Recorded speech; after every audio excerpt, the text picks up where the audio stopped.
প্রিয় শিক্ষার্থীরা, আজকের ক্লাসে আমরা ফুলের বিবাহ গদ্যের অনুশীলনীতে চলে আসছি। এখানে আমরা শব্দার্থ টিকা, বহুনির্বাচনী ও সৃজনশীল প্রশ্ন নিয়ে আলোচনা করব। আচ্ছা, প্রথমেই আমরা কিছু শব্দার্থ টিকা পড়ে নেই। ভ্রমর অর্থ বিবাহযোগ্য কন্যা, বিয়ে দেওয়ার দায়িত্ব বহনকারী ঘটক। ভ্রমর কথার অর্থ কি? এখানে ভ্রমর শব্দের অর্থ বুঝাইছে বিবাহযোগ্য কন্যা, বিয়ে দেওয়ার দায়িত্ব বহনকারী ঘটক। সম্বন্ধের মানেই হচ্ছে বিয়ের, যে একটা সম্বন্ধের কথা চলতেছে, অর্থাৎ একটা বিয়ের কথা চলতেছে।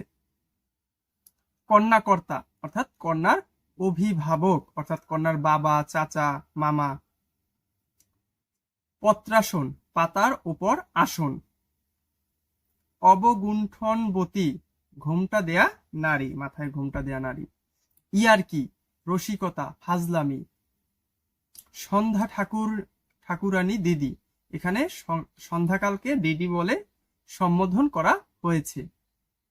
পরিমল সুগন্ধ। গন্ধরাজ গন্ধের রাজা। এরপরে আছে কুলাচার্য, কুলের আচার্য বা বংশের প্রধান পুরোহিত। বাঞ্ছামালী, যে মালি ইচ্ছে মতো ফুল ফোটাতে পারে। বাঞ্ছা মানে তো ইচ্ছে, বাঞ্ছামালী মানে ইচ্ছে মতো ফুল ফোটাতে পারে, তাই তো। খদ্দত জোনাকি পোকা। খদ্দত শব্দের অর্থ কি? জোনাকি পোকা। এওগণ সধবা নারী, অর্থাৎ কি যারা কি যাদের এখনো স্বামী মারা যায়নি, তাই তো, তারা হচ্ছে সধবা। কমল কাকা, কমলাকান্তকে কাকা বলে সম্বোধন করা হয়েছে। বোঝা গেছে? পড়ালেখা করো মোবাইল ফোনে আর জিতে নাও আকর্ষণীয় কম্পিউটার, ল্যাপটপ ও আইফোন। অষ্টম, নবম ও দশম শ্রেণীর শিক্ষার্থীরা প্রতি মাসে মাত্র 450 টাকা থেকে সহজ শেখা অনলাইন ক্লাসে ভর্তি হতে পারবে এবং ঘরে বসেই মোবাইল ফোনে যতবার ইচ্ছা ততবার ক্লাসের ভিডিওগুলো দেখতে পারবে। তাই দেরি না করে এখনই ভর্তি হও সহজ শেখায় আর সুযোগ পাও আকর্ষণীয় পুরস্কার জেতার। বিস্তারিত জানতে ঘুরে আসো আমাদের ওয়েবসাইট এবং ফেসবুক পেজে, অথবা এখনই কল করো ভিডিওর সাথে দেয়া নাম্বারে। আচ্ছা, এবারে পাঠ পরিচিতি। বঙ্কিমচন্দ্র চট্টোপাধ্যায়ের বিখ্যাত গ্রন্থ কমলাকান্তের দপ্তর এর নবম সংখ্যক লেখা ফুলের বিবাহ।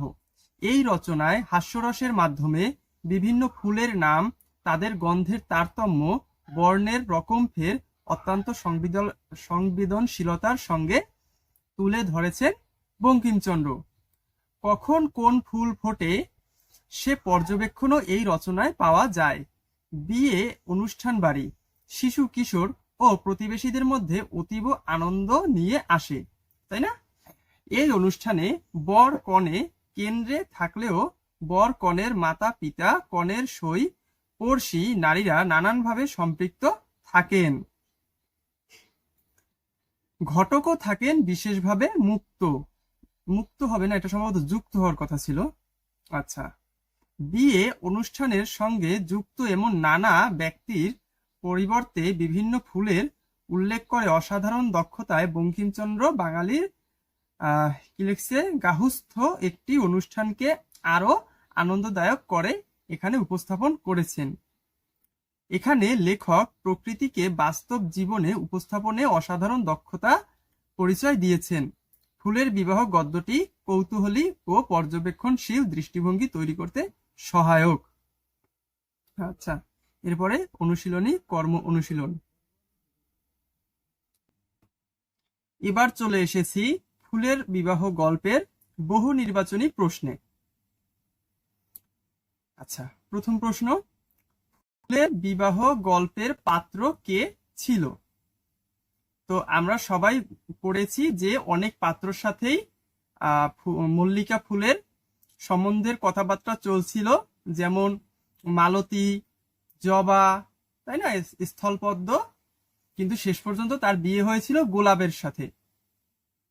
তো এখানে তো গোলাপ নেই, কিন্তু পাত্রদের মধ্যে একজনের নাম আছে, সে হচ্ছে স্থলপদ্ম, তাই না? তো প্রশ্নটা একটু কনফিউজিং, যে ফুলের বিবাহ গল্পের আসল বর কিন্তু ছিল গোলাপ, কিন্তু যেহেতু স্থলপদ্মকেও পাত্র হিসাবে বলা হয়েছিল, তাই এখানে উত্তরটা তুমি স্থলপদ্ম দিতে পারো, ঠিক আছে? কিন্তু আমার এখানে একটু আপত্তি আছে যে আসলে প্রশ্নটা কি সঠিক, যেখানে সত্যিকার বর ছিল গোলাপ, সেখানে কি গোলাপকে ছাড়া প্রশ্নটা ঠিক হলো কিনা। তো যাই হোক, এরপরে 2 নম্বরে বলছে এ গল্পে কন্যাকুল বলতে কাদের বোঝানো হয়েছে। উত্তর হবে ফুল, ফুলদেরকে কন্যাকুল বোঝানো হয়েছে, তাই তো।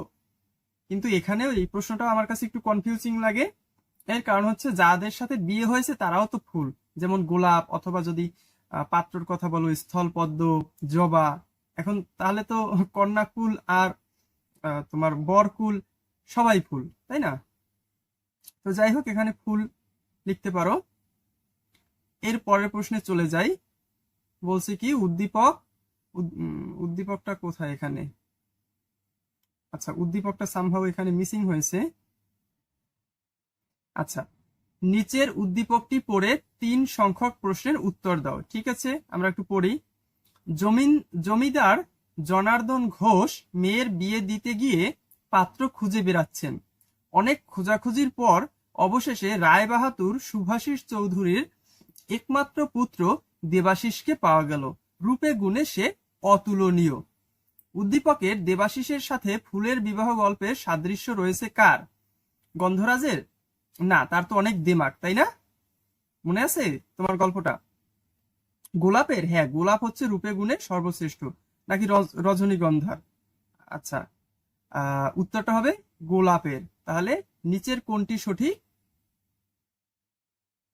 নিচে খ নম্বরে অপশন 2 আছে, তাহলে খ নম্বরটা সঠিক। চলো এবার একটু আমরা সৃজনশীল প্রশ্নতে যাই। আচ্ছা, কি বলছে? মৌরি একদিন বাবার কাছে বায়না ধরে বোটানিক্যাল গার্ডেনে বেড়াতে যাবে। বাবা একদিন ওকে নিয়ে বেড়াতে গেলে সে ভীষণ খুশি হয়। নানা জাতের ফুল ফলের গাছের সমারোহ দেখে সে অভিভূত হয়ে যায়। দীর্ঘদিন সে যেসব ফুল ফলের নাম শুনেছে সেগুলো আজ নিজ চোখে দেখে খুবই আনন্দিত হয়। অবশেষে সিদ্ধান্ত নেয় বাড়ির আঙিনায় ছোট একটা বাগান করবে। প্রশ্ন ক নম্বর, ফুলের বিবাহ গল্পে কে ঘটকের দায়িত্ব পালন করে? ফুলের বিবাহ গল্পে ভ্রমর ঘটকের দায়িত্ব পালন করে। মনে আছে তো? সব জায়গায় উড়ে বেড়াতো আর শুধু বলতো গুন গুন গুন। হ্যাঁ, মেয়ের অনেক গুণ, তাই না, ছেলের অনেক গুণ, কারণ গুন গুন করে ওঠে না, তাই। খ নম্বর বলছে ক্ষুদ্র বৃক্ষটি কেন বিরক্ত হয়েছিল? মানে মল্লিকার বাবা বারবার জিজ্ঞেস করতেছিল যে ঘটকালির পয়সা দেন, হ্যাঁ টাকা করি দেন, এই জন্য তো বিরক্ত হয়েছিল, তাই না। আচ্ছা চলো উত্তর কি লিখছে দেখি। ক্ষুদ্র বৃক্ষটি যখন ভ্রমরের কাছে বর কে তা জানতে চাইল, তখন ভ্রমর বর অতি সুপাত্র, তার অনেক গুণ, এরূপ অস্পষ্ট উত্তর দিলে বৃক্ষটি বিরক্ত হয়েছিল। বৃক্ষটি স্পষ্ট ও সুনির্দিষ্ট উত্তর আশা করেছিল, যেখানে বরের পরিচয়, বংশ, গুণাবলী ইত্যাদি সম্পর্কে বিস্তারিত বলা হবে। কিন্তু ভ্রমরের অস্পষ্ট উত্তরে তার মনে সংশয় তৈরি হয় এবং সে বিরক্ত হয়ে উঠে।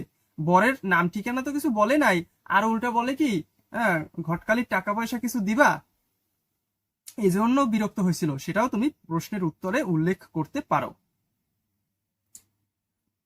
গ নম্বরে বলেছি কি, উদ্দীপকের মৌরির ভালো লাগার বিষয়ের সঙ্গে ফুলের বিবাহ গল্পের সাদৃশ্যপূর্ণ দিকটি ব্যাখ্যা করো। উত্তর, উদ্দীপকের মৌরি বোটানিক্যাল গার্ডেনে গিয়ে বিভিন্ন ফুল ফলের গাছ দেখে আনন্দিত হয় এবং বাগান করার সিদ্ধান্ত নেয়। ফুলের বিবাহ গল্পেও বিভিন্ন ফুল এবং তাদের বৈশিষ্ট্য, যেমন গন্ধ, বর্ণ ইত্যাদি সম্পর্কে আলোচনা করা হয়েছে। উভয় ক্ষেত্রেই ফুল এবং প্রকৃতির প্রতি ভালোবাসা ও ভালো লাগার বিষয়টি গভীরভাবে ফুটে উঠেছে। মৌরির আনন্দিত হওয়ার কারণ যেমন বিভিন্ন ফুলের সৌন্দর্য ও বৈচিত্র্য, তেমনি ফুলের বিবাহ গল্পের ফুলদের মধ্যেও একটি আত্মসম্পর্ক ও সৌন্দর্য বিদ্যমান। উভয় ক্ষেত্রেই প্রকৃতি ও ফুলের প্রতি একটি শ্রদ্ধাপূর্ণ মনোভাব প্রকাশ পায়। ফুলের বিবাহ গল্পে যেমন বিভিন্ন ফুলের স্বতন্ত্র বৈশিষ্ট্য এবং তাদের সৌন্দর্য বর্ণনা করা হয়েছে, তেমনি মৌরির বোটানিক্যাল গার্ডেন ভ্রমণও তাকে বিভিন্ন ফুল সম্পর্কে জানতে ও তাদের সৌন্দর্য উপলব্ধি করতে সাহায্য করেছে। এই অভিজ্ঞতা তাকে এতটাই প্রভাবিত করে যে সে নিজের বাড়িতেও ফুলের বাগান তৈরি করতে উৎসাহিত হয়। বুঝতে পেরেছো? ঘ নম্বর প্রশ্ন, মৌরীর মাঝে সৃষ্ট প্রতিক্রিয়াই যেন ফুলের বিবাহ গল্পের মূল চেতনা। যুক্তিসহ বুঝিয়ে লেখো। উত্তর, ফুলের বিবাহ গল্পে লেখক ফুল এবং প্রকৃতির প্রতি ভালোবাসার কথা তুলে ধরেছেন। মৌরীর বোটানিক্যাল গার্ডেন ভ্রমণ এবং বাগান করার সিদ্ধান্ত নেওয়ার মাধ্যমেও একই চেতনা প্রকাশ পায়। মৌরী যেমন ফুল ফলের গাছের সৌন্দর্য ও বৈচিত্র্যে মুগ্ধ হয়ে বাগান করতে অনুপ্রাণিত হয়েছে, তেমনি ফুলের বিবাহ গল্পের ফুলেরা একে অপরের প্রতি আকৃষ্ট হয়ে বিবাহ বন্ধনে আবদ্ধ হয়েছে। উভয় ক্ষেত্রেই প্রকৃতি ও ফুলের প্রতি গভীর অনুরাগ এবং ভালোবাসার বিষয়টি প্রধান হয়ে উঠেছে। ফুলের বিবাহ গল্পে যেমন ফুলদের একটি নিজস্ব জগৎ ও সম্পর্ক দেখানো হয়েছে, তেমনি মৌরীর বাগান করার আগ্রহও প্রকৃতির প্রতি তার সংযোগেরই প্রকাশ। ফুলের বিবাহ গল্পে বর্ণিত ফুলদের পারস্পরিক আকর্ষণ ও বন্ধন যেমন ভালোবাসার প্রতীক, তেমনি মৌরীর বাগান তৈরি করার সিদ্ধান্তও প্রকৃতির প্রতি তার ভালোবাসার বহিঃপ্রকাশ। উভয় ক্ষেত্রেই প্রকৃতি ও ফুলের প্রতি এটি ইতিবাচক এবং সংবেদনশীল দৃষ্টিভঙ্গি প্রতিফলিত হয়। তাই মৌরীর মাঝে সৃষ্ট প্রতিক্রিয়া অর্থাৎ ফুল ও প্রকৃতির প্রতি ভালোবাসা থেকেই বাগান করার অনুপ্রেরণা ফুলের বিবাহ গল্পের মূল চেতনারই প্রতিরূপ। আচ্ছা, তো তোমরা যদি প্রশ্নটা একবারে মনে না রাখতে পারো কোনো সমস্যা নেই, ভিডিওটি একটু টেনে টেনে দেখবে এবং একই সাথে এই যে যেগুলো লিখেছে না হুবহু তোমাকে মুখস্থ করতে হবে না, হুবহু কপি করারও দরকার নেই। তুমি শুধু কি করবে, মূল ভাবটা বুঝবে এবং বুঝে বুঝে নিজে লেখার চেষ্টা করবে, তাহলে আশা করি তুমি পরীক্ষার খাতায় ভালো লিখতে পারবে। আচ্ছা, আজকের ক্লাস এই পর্যন্তই।